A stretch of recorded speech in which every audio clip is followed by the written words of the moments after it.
Здравейте! Благодаря на Лилия Димитрова за поканата да модерирам този разговор днес. Той е по инициатива на Асоциацията за управление на вземания. Има за цел да ни каже повече за това какво като потребители ни предстои при промяната на българския лев с евро. Една промяна, за която сме готови. Вчера си взех касовия бон от пицарията и на него имаше цената и в евро, и в левове, така че сякаш бизнесът е няколко крачки преди правителството и знае отговора на въпроса дали ще влизаме в еврозоната. Ще влизаме очевидно. Имаме закон, беше според мен публикуван в Държавен вестник през септември 2024 година.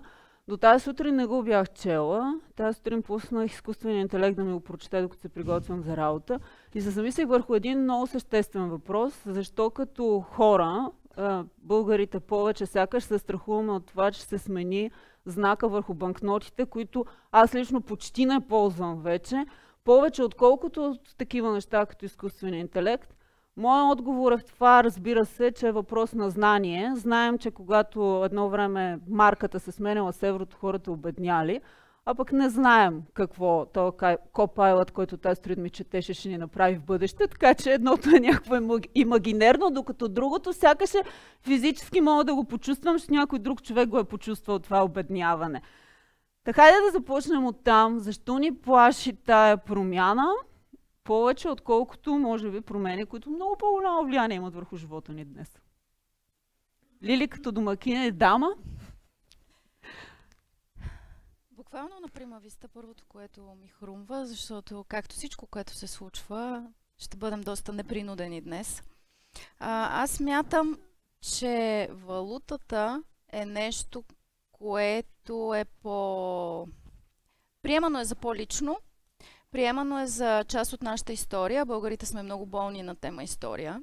Приемано е за част от народопсихологията, заедно с българския лъв, българския лев и така нататък. И за това смятам, че цялостно в народопсихологията ще продължава още дълго време, дори след влизането ни в еврозоната, да битува идеята, че това е било нещо, което е трябвало да запазим. Заедно с герба и химна. Стоян, имаше отговор, искаш да аз първо да се представя. Стоян Якимов съм, заместник-председател на Камарата на частните съдебни изпълнители. Първо трябва да започнем с отговора на въпроса: готова ли е България за приемане на еврото? И моят отговор е и да, и не. Защото чисто като правна рамка, институционално и технически като критерии, те са покрити от България. Но аз мисля, че основният проблем е, че обществото е раздвоено. То не е подготвено, защото дълги години се води една пропаганда, хибридна кампания, да не прозвуча политически, срещу Европа, и това говорене срещу еврото чисто популистски е част от тази кампания. Информационната кампания закъсня, тя е предвидена, има такава информационна кампания с плана за приемане на еврото, но очевидно закъсня, хората нямат информация и затова се възползват много от техните страхове. Така че, свързвайки го с изкуствения интелект вече, тук на едно битово ниво хората наистина са притеснени, защото няма информация, има притеснения, цените ще се увеличат, ще си загубим суверенитета, престава да съществува лева, докато изкуственият интелект е пък по-непознат за хората и по-малко хора го ползват, макар че той ще има и има вече много по-голямо влияние върху ежедневието ни, без да го осъзнават хората. Александър Димитров, TBI банк, изпълнителен директор на TBI банките, сякаш също са готови. И с един от ключовите играчи. Готови ли сме според вас? Краткият отговор е, че сме готови на етапа, на който се изисква да бъдем готови. Като до приемането, след като се вземе решение за това датата, ще се извършат някакви допълнителни действия, за да се завърши пълната готовност за приемане, и ще дам малко факти за това колко сме готови в момента. По отношение на платежни системи,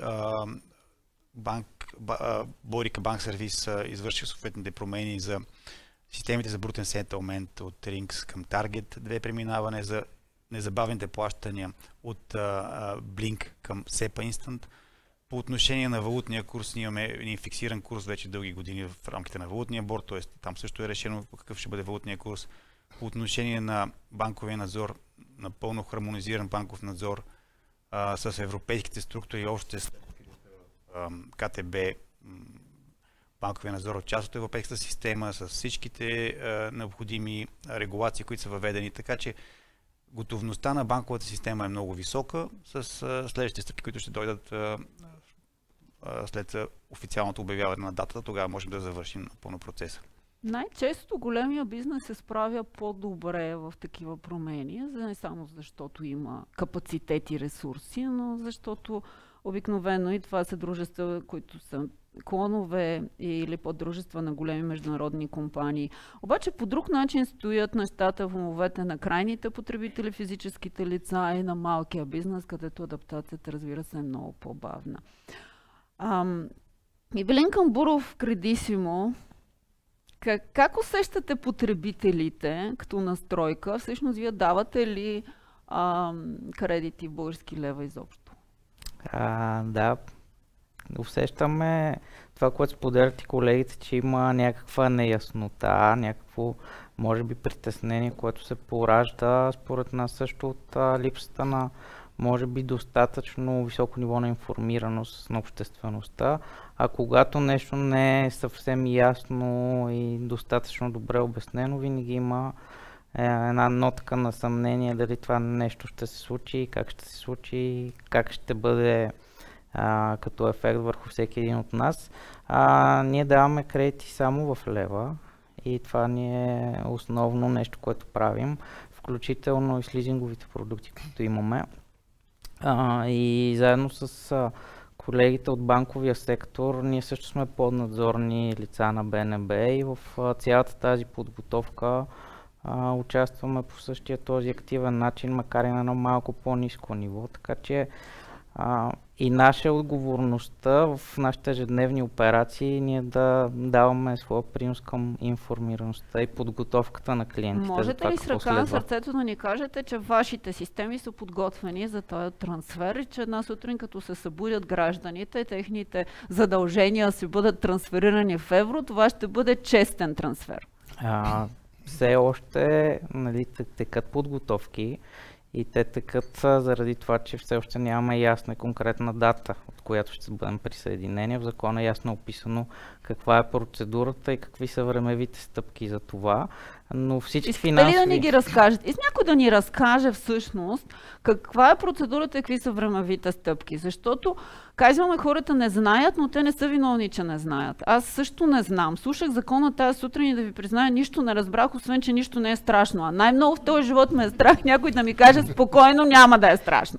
Да. Така че какво всъщност ще се случи? Ще се събуде ли утре сутрин и всичко, което дължа и притежавам в този живот, да е станало евро или не? Ще се случи в деня, в който преминем официално към евро. Това най-вероятно се очаква да бъде 1 януари 2026 година. И наистина в деня Хикс, както... Мога ли да, моля. От миналото, защото вие, когато коментирахте за изкуствения интелект, всъщност разликата между настроенията е в емоциите. Изкуственият интелект няма емоции, той е рационален. Ние изместваме рационалното с емоционално и тогава вече имаме страхове. Страховете са емоция. Ако говорим за това какво ще се случи, ние сме имали такъв случай в България. Да не забравяме деноминацията в лева. Говорите за марката, когато марката се въведе след една хиперинфлация. Тоест не беше обедняването заради марката, а марката беше спасението от тази хиперинфлация. Да се върже към марката българския лев и да се въведе валутния борд. Това е следващата стъпка на валутния борд, да премине към еврозоната. Да преминем този фиксиран курс към валутата на еврозоната. Това е много естествена стъпка. Как се случи деноминацията? Абсолютно безболезнено, вече всички са забравили. Тогава 1000 лева се замениха за един нов български лев. Това стана на следващия ден, който се реши, имало е време за адаптация, следващия ден започва да се работи с двете валути едновременно, докато се изтегли постепенно старата валута.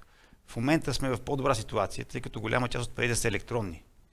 Това преди 30 години, когато е започвало да работи тази деноминация, не е било възможно. Така в сегашния момент е много по-лесно ще бъде, тъй като това, което ще трябва да направят хората, е максимално да вложат парите си в банки, които автоматично ще бъдат конвертирани.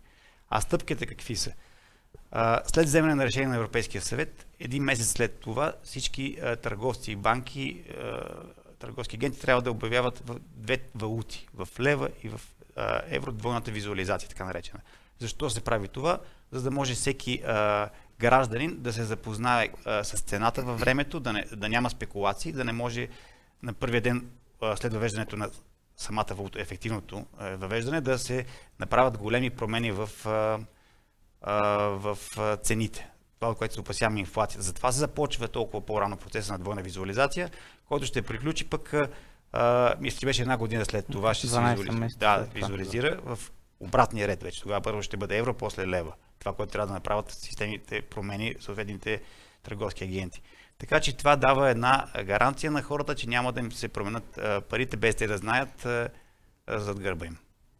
Тоест, в деня Хикс се събуждам, отварям си банковата сметка и какво виждам в нея? Ако тя до днес е била, т.е. до вчера е била лева, тя вече ще бъде в евро. Значи трябва внимателно да съм запомнила салдото към дата 31, за да съм сигурна, че на първи не съм измамена. Всъщност и в момента е в двете валути, понеже ние ползваме онлайн банкиране на всички банки по ред причини.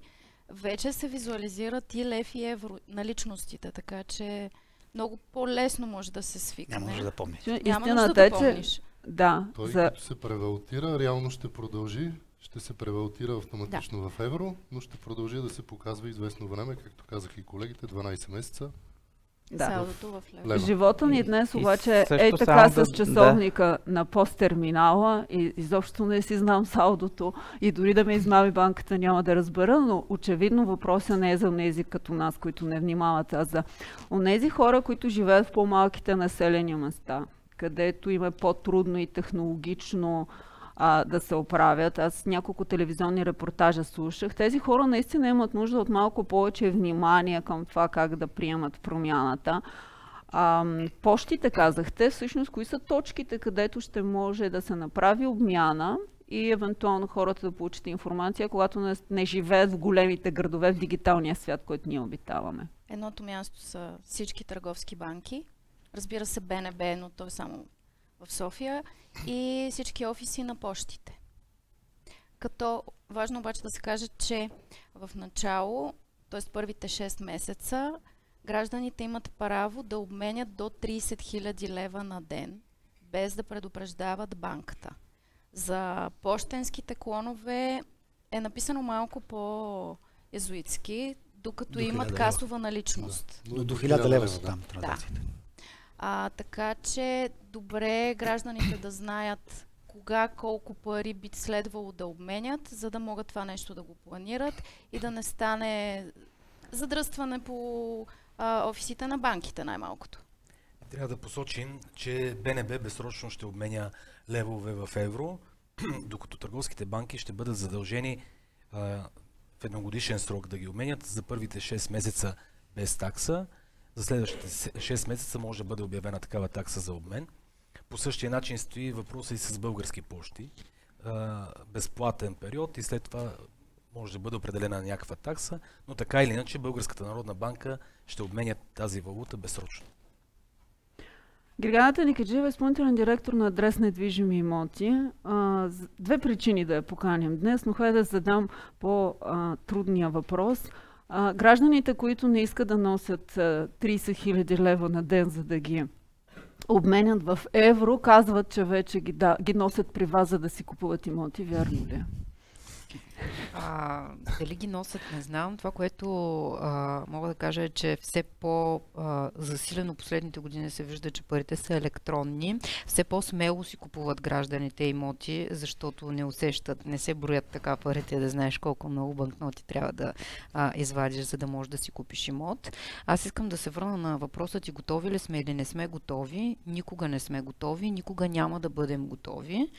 Дали сме закъсняли или сме подранили? Със сигурност сме закъсняли, защото за всяко едно действие, колкото повече го отлагаш във времето, толкова повече емоции и страхове ще будиш в себе си. А за имотите, аз мятам, че имотите са всъщност помощника на това да преминем по-лесно в евро, защото преди деноминацията имотите бяха в долари. След свързването с валутния борд, имотите от тогава са в евро. Цените са обявени в евро и гражданите са свикнали в това, че цените са в евро и лесно могат да направят сметката колко лева трябва да дадат, ако получават доходите си в лева и ако спестяванията им са в лева. И 95% от гражданите теглят кредити в лева, без да се преценят, че са си купили имот в евро. Така че смятам, че това е помощника. Първо са така, богатството на българина е там и към днешна дата той му знае стойността в евро. Така че очевидно еврото толкова не го тревожи, когато става въпрос за цената на имота му. И второ, сякаш единствения продукт на нашия пазар, който сега няма да има никаква промяна, защото сме свикнали дългосрочно. Но там пък имахме това хубаво преплитане. Оценката е в лева, ипотеката е в лева, заплатата е в лева, имота е в евро. Да смятат. Как се смята от лева в евро и от евро в лева? Какъв фиксинга? Чувстваме се недоволни, когато продавача каже, ама аз не искам цената да ми е по фиксинга, не искаш, ама аз няма ти го купя. Нали, ти не си Change Bureau, така че тогава ще го дам в евро. И отиват в Change Bureau, сменят в евро или отиват в банката, сменят по друг курс. Не по фиксинг, обаче някак си, нали, усещането ни да не сме прецакани винаги се стои и когато хората си мислят да не сме прецакани, често се прецакваме. И тук колегите казаха липса на информация, аз ще кажа твърде много информация. Това, което ми е съвета към хората е, че тези, които дадат най-грешна информация, са най-крещящите, най-силно говорещите. Опитайте се да чуете тези, които не са толкова често говорещи. Не са те, които излизат и дават дезинформация и ви карат да се объркате, защото той каналите вече са много, информацията става ужасно много и тук си иска така сериозни познания, за да можеш да различиш кое е вярно и кое не е вярно. Затова в определените области е необходимо да си избирате доверен експерт. Добре, Веселин Рашин говори малко, като каза да дам думата на тези, които говорят малко. Той представлява застрахователите, член на съвета на директорите на Phoenix Insurance. Веселин, застраховките са ни разход, нали? Всъщност може би са инвестиция, но преди всичко са разход за нас. Да, преди всичко са разход, но някои от застраховките и инвестиция. Понеже с Гери споменахме за и оценките, ипотеките в лева, всъщност и застраховките към големите ни ипотечни заеми, общо взето бяха в лева до момента, там автоматично ли всички продукти, които са вървели паралелно с основния банков? Ето аз имам ипотека, към нея имам застраховка живот, имам застраховка имущество. Нужно ли аз като потребител нещо да направя в тази ситуация при промяната или тя ще се случи отвъд мен? Както казаха и колегите, включително, нали, аз да се върна малко като представител на застрахователния бранш, ние като финансова институция също сме доста подготвени. И сега не знам всичко в детайли за всяка застрахователна компания, но мисля, че всички сме много подготвени. И реално, както казаха и колегите, до момента всичките ни системи, всичко съгласно закона и съгласно законодателството сме готови. А относно вашия въпрос, както е записано и в закона, автоматично при приемане на еврото, влизането ни, както се очаква това да стане на 1 януари, автоматично всичките ни застрахователни продукти, както и банковите, трябва да се превалутират в, съгласно фиксинга, който е, да се превалутират в евровата равностойност. Тоест всеки гражданин не трябва абсолютно нищо да прави и трябва да е спокоен за всичките си условия. Нито ще се промени застрахователната премия, нито застрахователната сума, освен, че ще се превалутира в евро. Риска няма да се промени, т.е. абсолютно нищо не се променя за хората и те не е необходимо нищо да правят. Всичко остава и може да са сигурни. Понеже Александър ни върна към времето, когато имахме по 10 000 лева на банкнота. 10 ли беше най-голямата ли? Мисля, че 20. Не знам доколко стигнахме. В такива времена обаче, за един лошо, за друг хубаво, тогава струва ми се появиха и кредитните милионери, ако това беше наименованието. Тоест тези времена са мътни и ако не искаме хляба да поскъпне, то със сигурност пък искаме да ни поевтинеят дълговете, нали? Има ли шанс? Госпожо Димитрова и след това, разбира се, Стоян Якимов ще ни каже. Има ли шанс в този трансфер пък да излезем на някаква далавера, дълговете ни да поевтинеят, като депозитите ни очевидно ще се запазят? За добро или за лошо всичко ще се запази, включително дълговете, и всичко ще стане автоматично.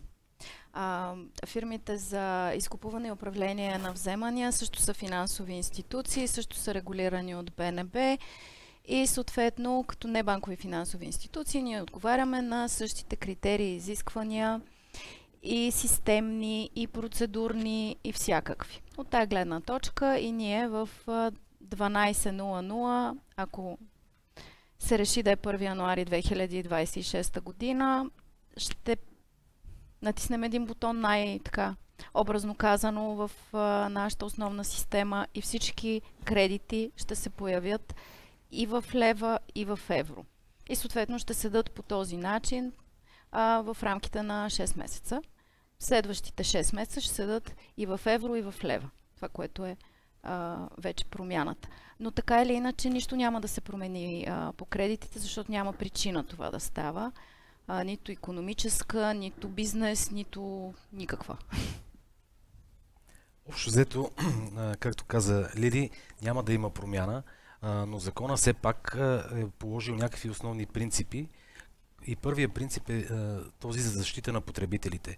Тоест не може да се влошава материалното състояние на длъжника, да кажем, ако има необслужен кредит, и лихвените проценти. Затова има специални предвидени правила за финансовите институции, за лицата поднадзорни на БНБ, на Комисията за финансов надзор, изобщо за финансовите услуги, като например не може лихвения процент, променлив лихвен процент по кредити да бъде увеличен след приемането и след въвеждането, от датата на въвеждането на еврото. Така че тук има едни гаранции за потребителя. Друго, това, което като основен принцип е принципа за автоматично превалутиране. Тоест, от 1 януари, ако условно бъдем прияти в еврозоната, то в този случай всички тези задължения ще бъдат превалутирани по официалния курс, който е неотменим и който съгласно член 5 на Закона за въвеждане на еврото в Република България е официалният валутен курс, който всички знаем и сме свикнали от близо 30 години, 1,95583. Така, само че една препратка във връзка с променливите лихви.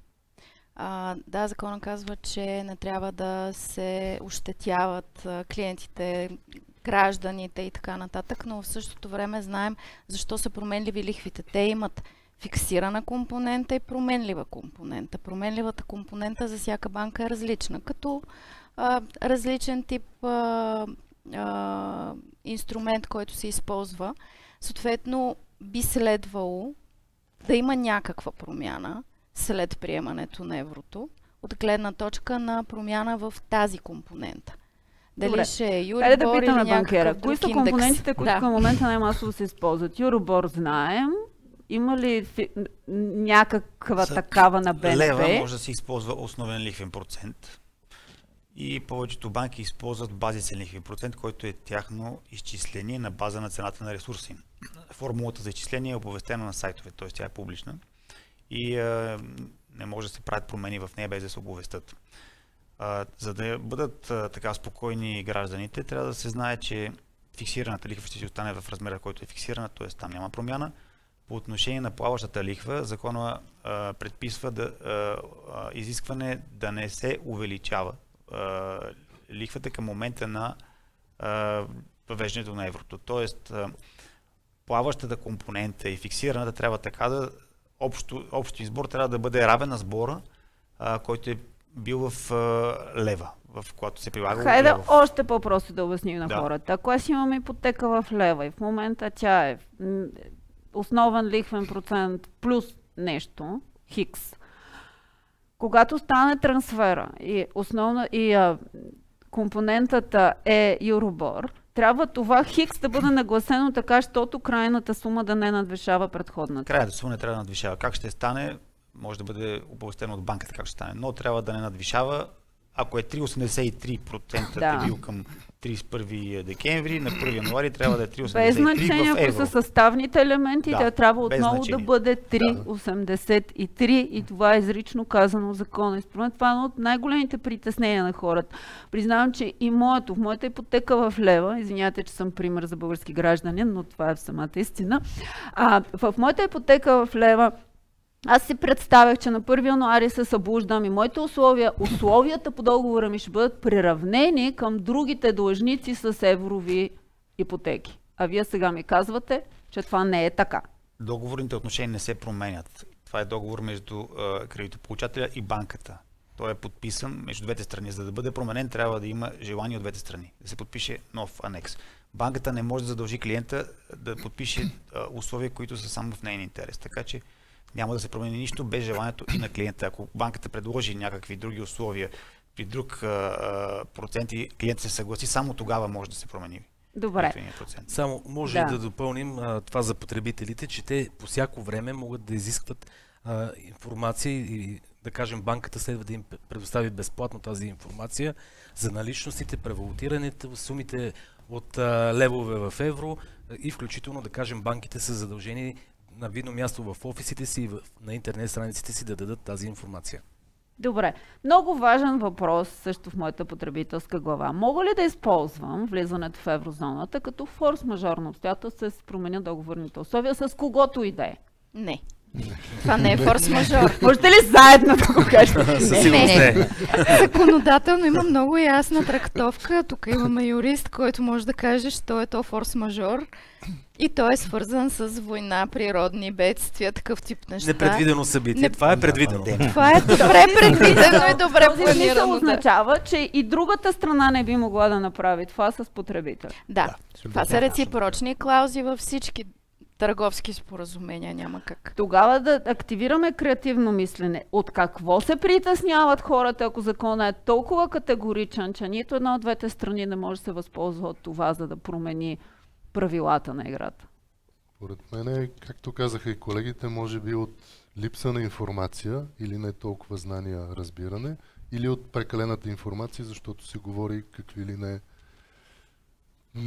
всякаква пропаганда, както казаха преди това колегите. Знаете ли, аз сутринта, подготвяйки се за днес, гледах за първи път, между другото, реклама за влизането на България в еврозоната. Направена е с някакви картинки, анимирано. Вие гледали ли сте? Не. Не. Сега не съм гледал. Не, аз BTV гледам, ама така. И какво се казва? Какво ще стане след като ни приемат в еврозоната? Станем по-богати. Да, и ще имаме право да взимаме решения, ще седнем на масата за преговори. Какви решения, какви преговори? Това на обикновения човек какво му дава като информация? Аз ако не съм финансист и не работя на брой години в тази сфера, какво ще разбера аз от това клипче? Кажи му на човека. Автоматично ще ти се превалутират парите, нищо няма да ти струва, нищо няма да загубиш. Трябва да се научим с много простички, лесни, разбираеми и достъпни послания да комуникираме с хората, защото не всеки разбира от всичко. Така както аз не съм инженер, така ти не си финансист и така нататък. Всеки разбира от това, от което си разбира, не е длъжен от всичко. Така че нещата, които вълнуват всеки един и ще му повлияят върху живота, държавата е длъжна по някакъв смислен начин, разбираем, да комуникира. Онзи ден установих всъщност, това също не знам дали го знаете, БНБ има канал за комуникация с тях, отворен, в който си говорят с граждани на тема, ако те имат въпроси свързани с влизането ни в еврозоната. Това никъде не се рекламира. Не го знаех. Да, има и страници еврото. Да, има страница в интерес. Наистина има сайт за еврото. То е в същата стилистика на това колко по-богати и по-щастливи ще станем след еврозоната. Само да допълна Лили, според мен, точно както и тя каза, според мен БНБ трябва да приеме доста по-голяма роля и тя да уведомява хората, както каза и Лили, на по-обикновен език, на по-достъпен, не обикновен, по-достъпен за хората. Защото ние всички тук сме финансисти, разбираме, четеме закона, имаме достатъчно опит, но точно с разбираеми думи трябва да се обяснат на хората. Аз не знам откъде идва това разбиране, че хората имат притеснение. Това пак някой го казва. Ако питаш, спреш на улицата човек и му зададеш въпроса, ти притесняваш ли се? Ти знаеш ли кога ще влезем в еврозоната? Знаеш ли какво значи това? Притесняваш ли се от това? 90% от случаите отговорите ще бъдат не, да, не ме притеснява и нищо няма да се промени. Телевизионните репортажи не е така обаче. Гери, срещаме непрекъснато хора. Пак казвам, тези, които така почнахме да плащаме и нищо вече не следим, защото си казали, хайде, нали, дори там да ме измамят с някакви 5 лева, 3 лева, трансфер, такса, преживях го, таксите на банките, извинявай, Александър, но станаха толкова високи, че човек по-добре да не ги гледа. Така че...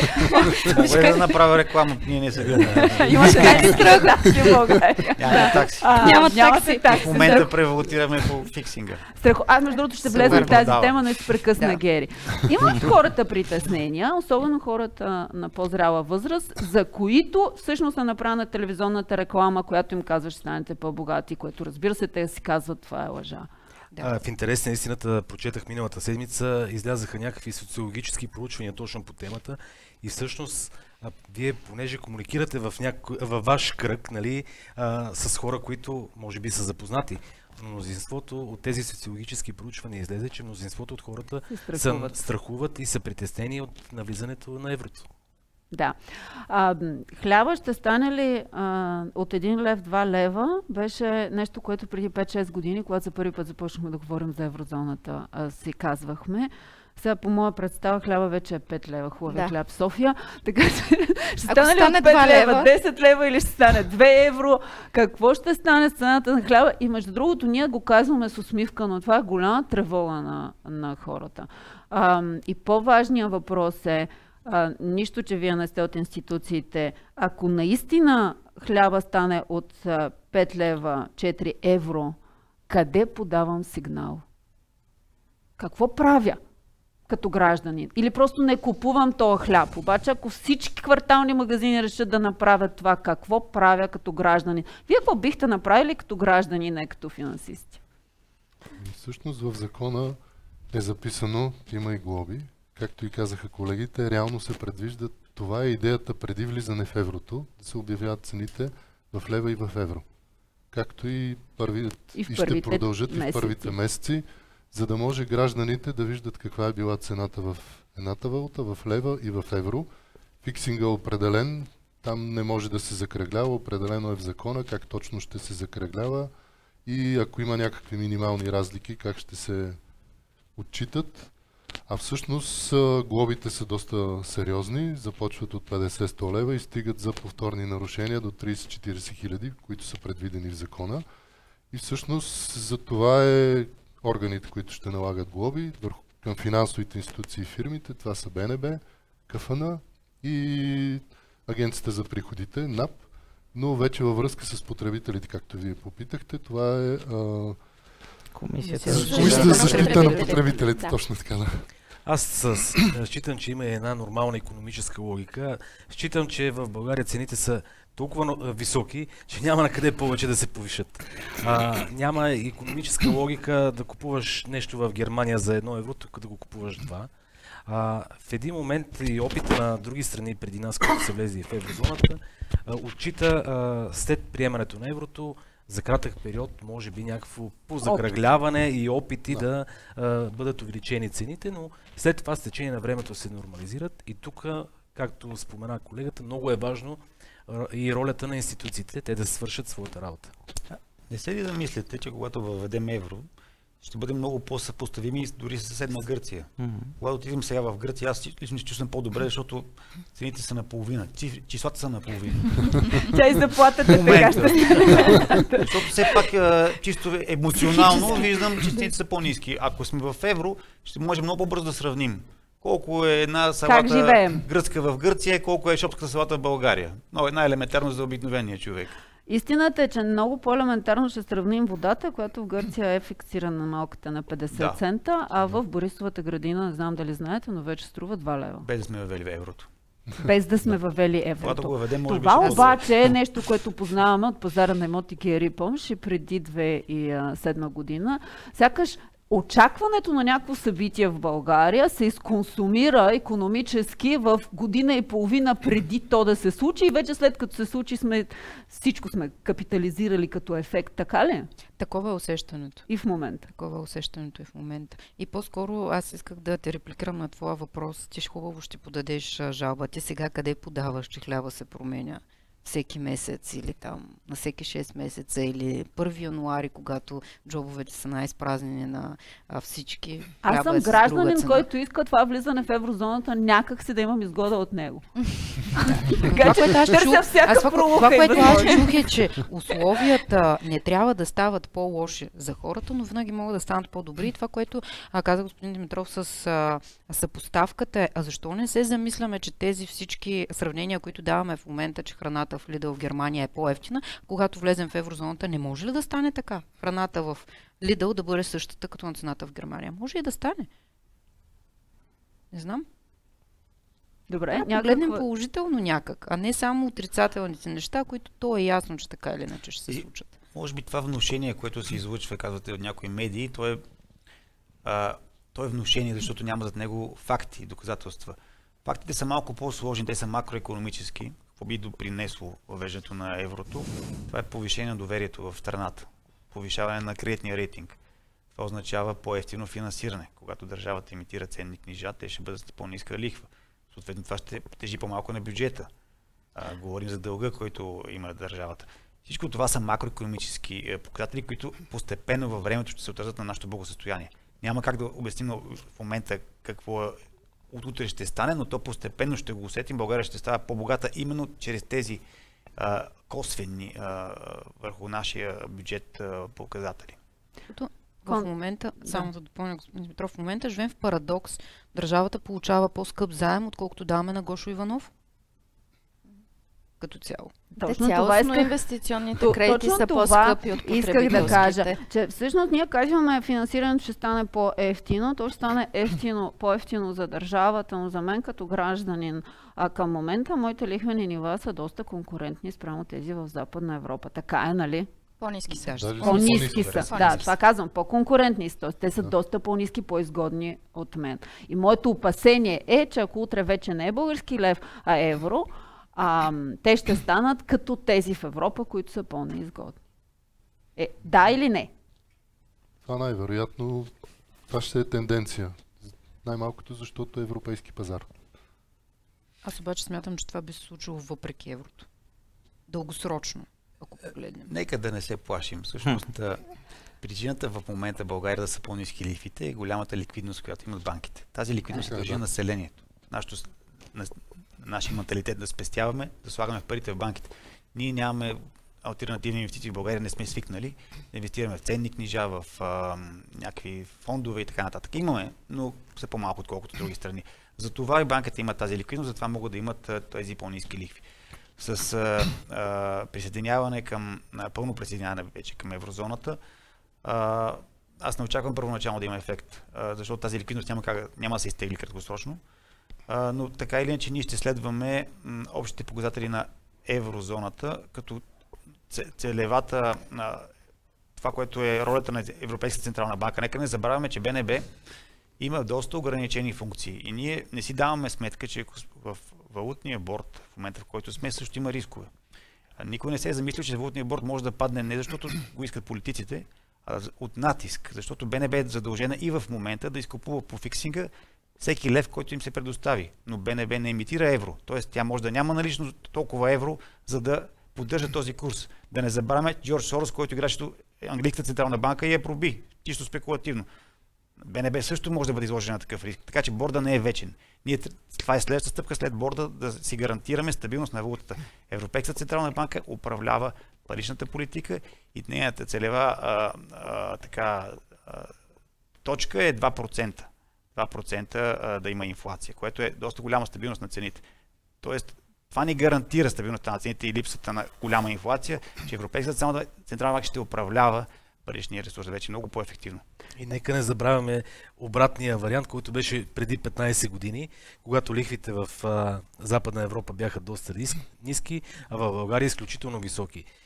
почти 2 пъти на Защото фона на БНБ другите. не може да управлява Този този процес и влизането ни в еврозоната ще доближи тези стойности, така че няма да има как при една нова финансова криза много да се различават тези лихви, както във всяка една нормална западна държава. И все пак, понеже играе ролята на контрапункта на вашето вярване, казват, че влизаме в Европа, когато Европа е най-притисната и най-бедна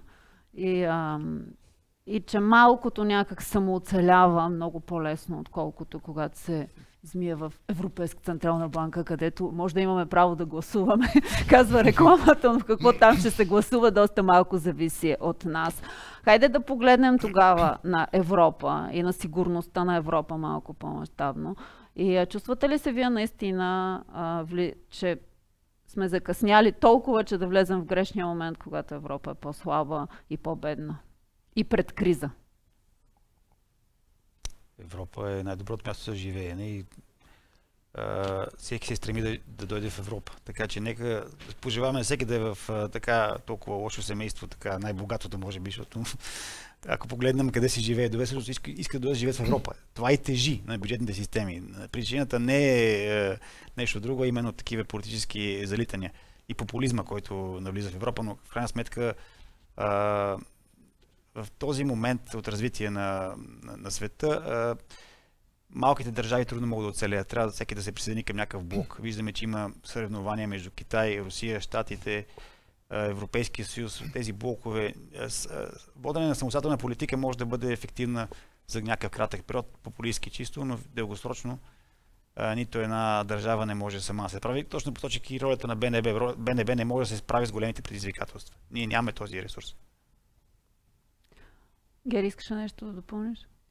Ами аз това исках да кажа, да, всъщност, че аз много се вълнувам от третия свят и все по-често чета книги за третия свят и това, което виждаме, че наистина всички отиват в Европа. Това, което позволява Европа е да ги допуска, което тежи на финансовата система на Европа и всъщност това е едно предизвикателство различно от това, което нас ни касае в момента към днешна дата, как ще преминем от лева към евро, с което Европа ще трябва да се справи и ние в частност да помогнем на това и да имаме някаква политика и съответно да участваме в вземането на решения, как се справим с това. Аз започнах с една ретроспекция за това българина как иска да е горд с историята си.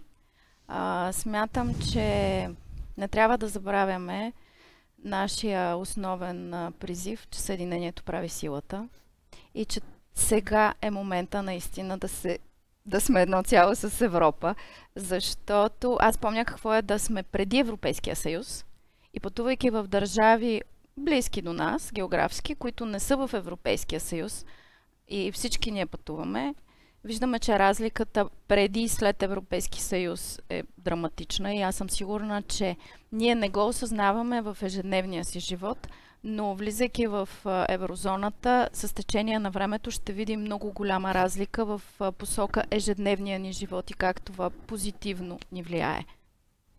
Добре. Лизинговите продукти, после ще се върнем към банковите сметки, но за да... Евелин, лизинговите продукти, вече сме, както се казва, часовника ми или там телефона ми може да се е щупил, може да го плащам. Голямата мъка на хората, нали, когато се купуват стоки на лизинг и защо с бързите. Какви са... Там, предполагам, закона казва същото. Това е закон един за всички.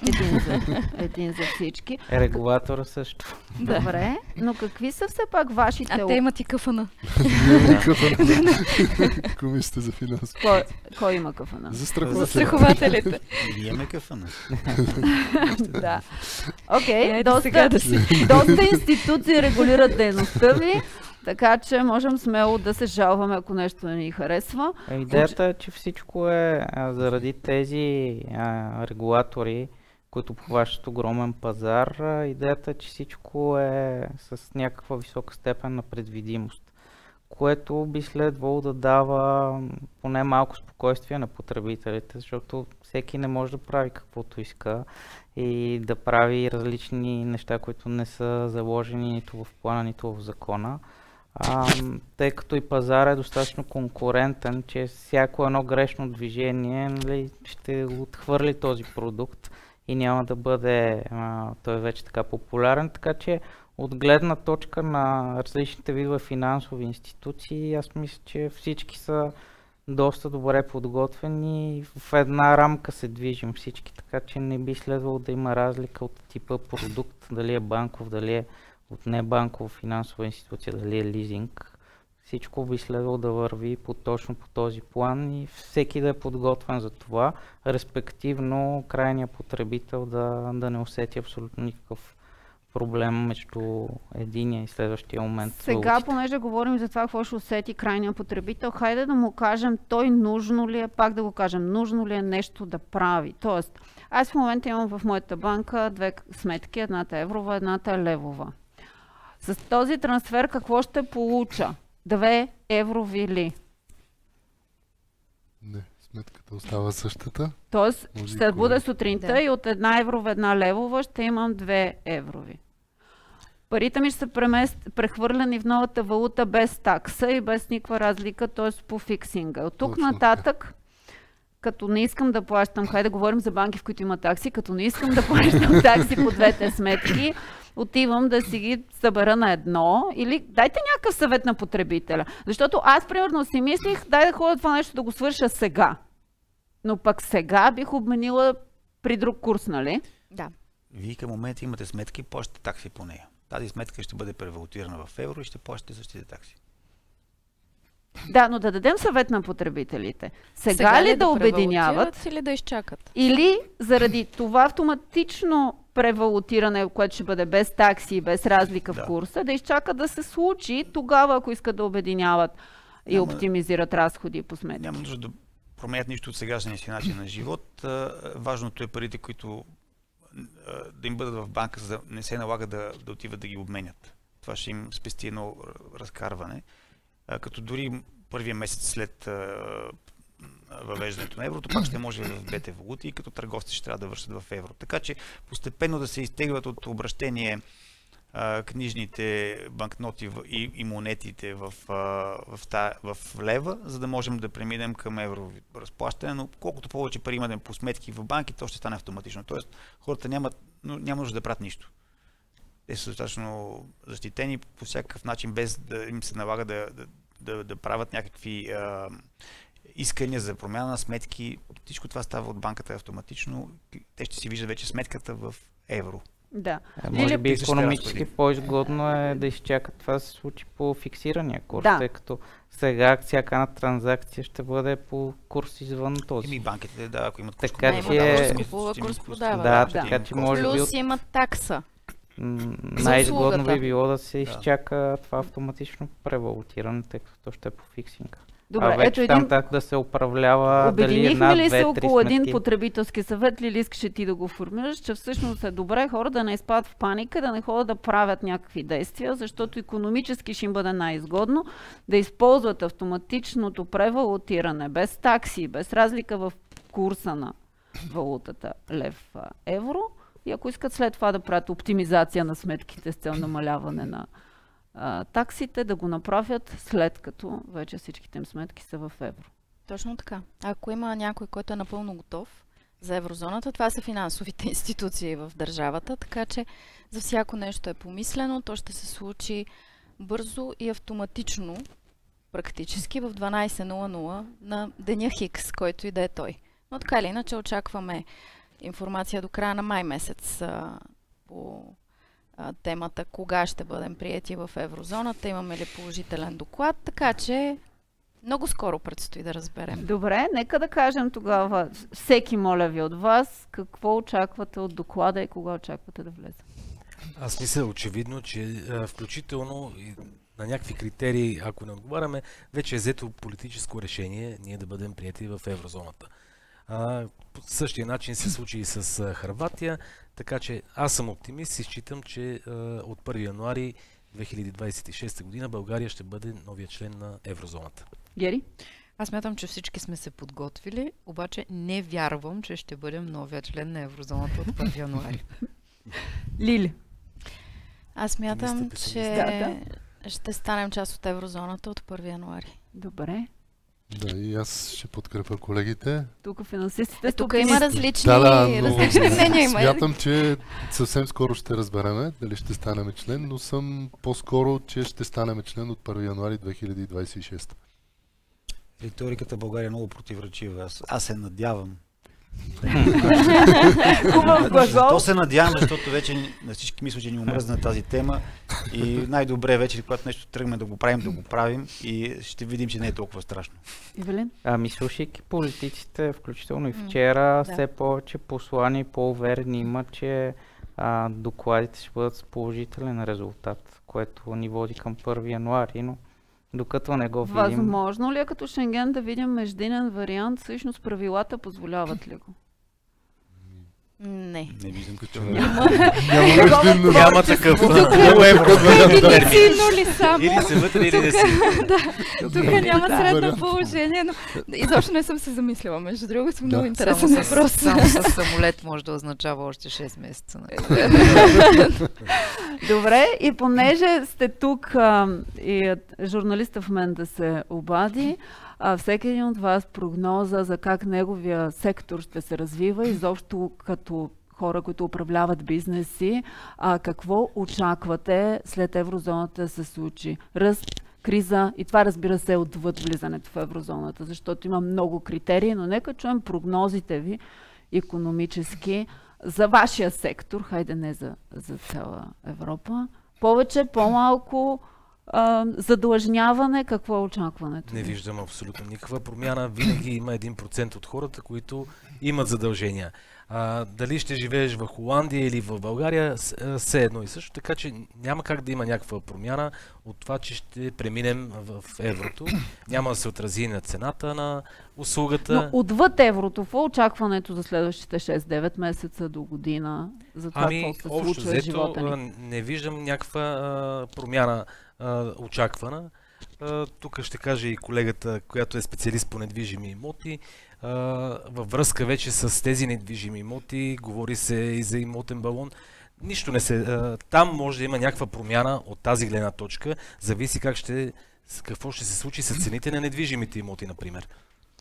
Ами аз по-скоро за такъв краткосрочен период 6-9 месеца не смятам, че нещо ще се промени категорично. Това, което наблюдаваме е, че едва 10% от хората, които продават имоти, са притиснати да продават имоти. Означава, че 90% продават поради желанието си за участие в сделка или някаква лична промяна.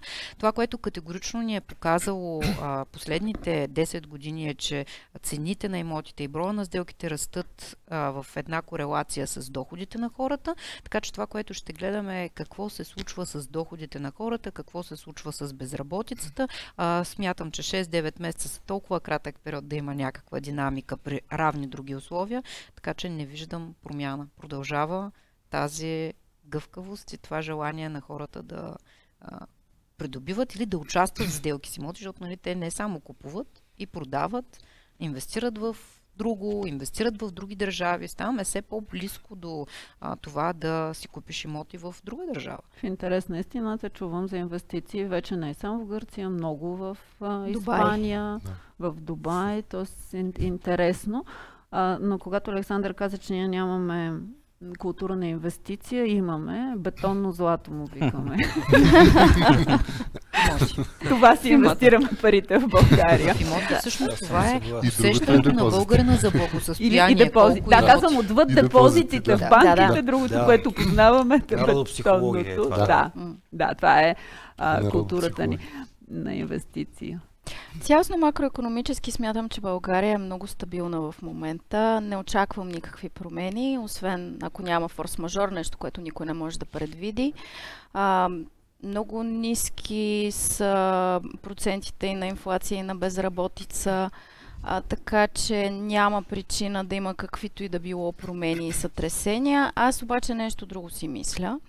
Ако ти търсиш начин как да излъжеш системата, влизайки в еврозоната и да спечелиш от това нещо, аз съм сигурна, че не си само ти. Тоест, сигурна съм, че има много хора, които не си аз- продават Все пак, нека сега. да кажем, аз играя роля тук, никого не искам да мамя системата, но трябва да има контрапункт на финансистите с това, което гражданите имат в главите си като Та съм пари. сигурна, че има хора, които сега не си продават имотите, защото чакат цената да им се вдигне след влизането в еврозоната.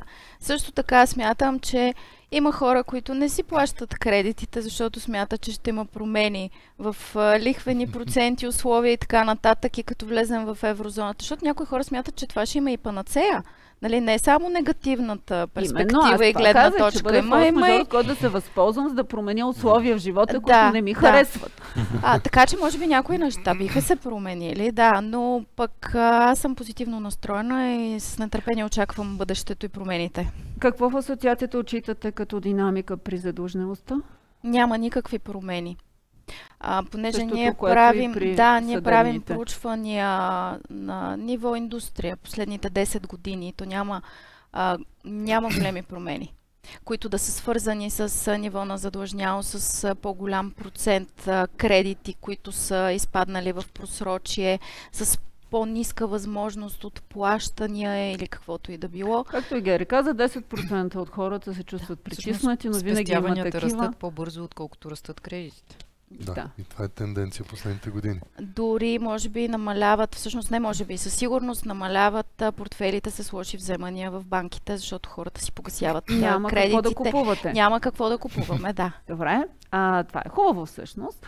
И по-добрата новина е, че с влизането в еврозоната няма да се увеличи този набор, защото няма да има причина. Застраховането, Застраховането, както ръст и на колегите застраховките, хората стават все по-разумни. Очаквате казаха, ли? не очакваме поне никаква икономическа предпоставка няма за промяна на цените, освен превалутирането в евро. Особено в краткосрочен план, 6-9 месеца, година, не очакваме никакви промени, няма предпоставка. А българина да стане по-европейц и да почне повече да се застрахова? Това щях да кажа, че се надяваме и вярвам, че в дългосрочен план все повече застраховки ще се купуват, както е в Европа. Пенетрацията и проникването ще бъде по-голямо. Нали, ние сме далеч от нивата, които са в Европа, и все повече българи ще си купуват както инвестиционни застраховки, ще си застраховат живота, не само колата. Да, Нали, това беше имуществото. моя реплика. Щях да кажа, дай Боже, да видим повече застраховки на живот и здравни, такива, които променят живота Нали, ни, всъщност, инвестиционни, отколкото Което е автокаско. по-ценното живота, нали? Да Или се колата. инвестира. Да. Но в България автокаско е най-продаваната застраховка. Ами нали? така Да, е с всяка година, нали, гражданската застраховка, гражданската застраховка на автомобилите, на МПС, тя е задължителна и расте, както и каското. Затова казах, че се надявам все повече да застраховат живот. То не да застраховат живота си, но животозастрахователни продукти да си купуват, здравни продукти, защото все пак ние сме много по-ценни от От всяко наше автомобилите. имущество, особено от автомобили. Защо ценността ни в имоти, сега връщайки се назад в разговора, е толкова висока и в същото време процента на застраховани имоти е толкова нисък? Ами всъщност последните години процента на застраховани имоти се увеличава. Извън най-вече итипотеките. Това ще я да кажа, че заради Извън ипотеките, задължителните. защото е задължително по този начин. Сега, както казах, българина няма застрахователна култура. Извинявам се, нали, просто да купува застрахователни продукти. Ако не му е задължително... толкова бедствия. Да, нали? Да. Да. За За хубаво и за съжаление, лошо не живеем на остров. Имаш кражби, наводнения, нали такъв тип рискове. За дребни, които- голямото земетресение, Всъщност, такива да, неща да. са чукане на дърво. защо се развива гражданската отговорност на МПС? Защото е задължителна. На всяка година расте, защото нашата цена на гражданската, сравнено с европейската цена, е доста по-ниска. Каското, за да не ти откраднат колата, народопсихология от едно време. Нали, ако ще се връщаме за Вече не се деноминацията, крадат коли, но действително последните години намалява, и това е тенденция. Все повече хора си застраховат имотите. Нали, не само заради основния механизъм за увеличение на това са кредитите, защото просто и кредитите растат. Кредитната маса също.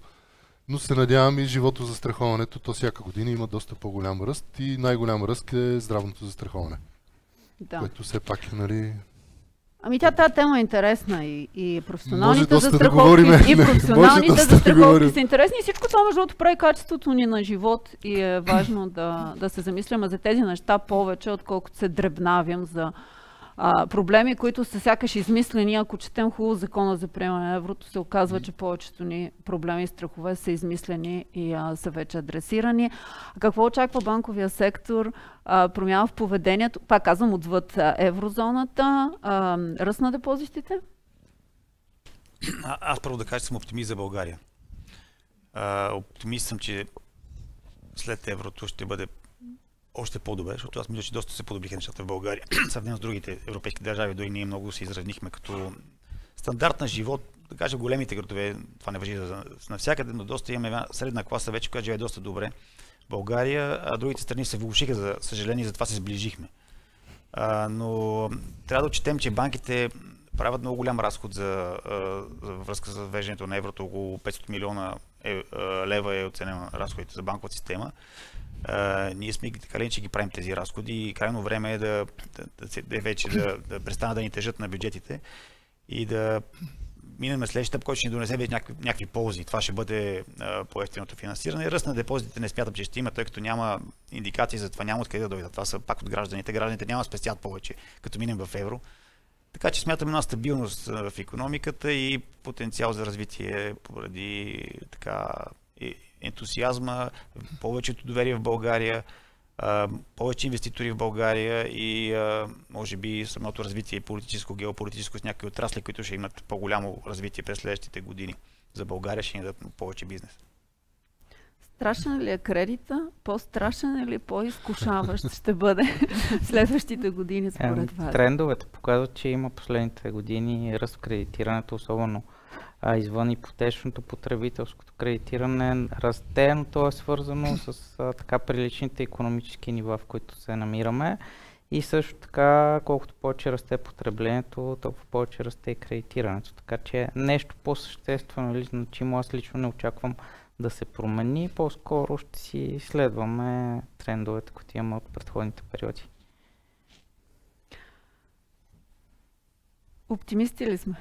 За България, за защитата на потребителите, за това, което ни очаква. Само Гери заложи на това, че няма да имаме активно влизане в еврозоната от 1 януари 2026. Не знам. Аз казах не вярвам. Не вярвам, като Александър се надява. Опитахме се да бъдем практични, полезни, успокояващи и да адресираме и емоциите, и фактологията. Благодаря ви на всички. Сега ще останем да поговорим с колегите журналисти, ако имат въпроси, отвъд живия ефир, който след това може да гледате в YouTube канала на Асоциацията за управление на вземания. И благодаря на всички, които ще ни гледат там, че ни изгледахте и слушахте и може да ни пишете въпроси за следващите лайфове под видеото. Хубав ден от мен!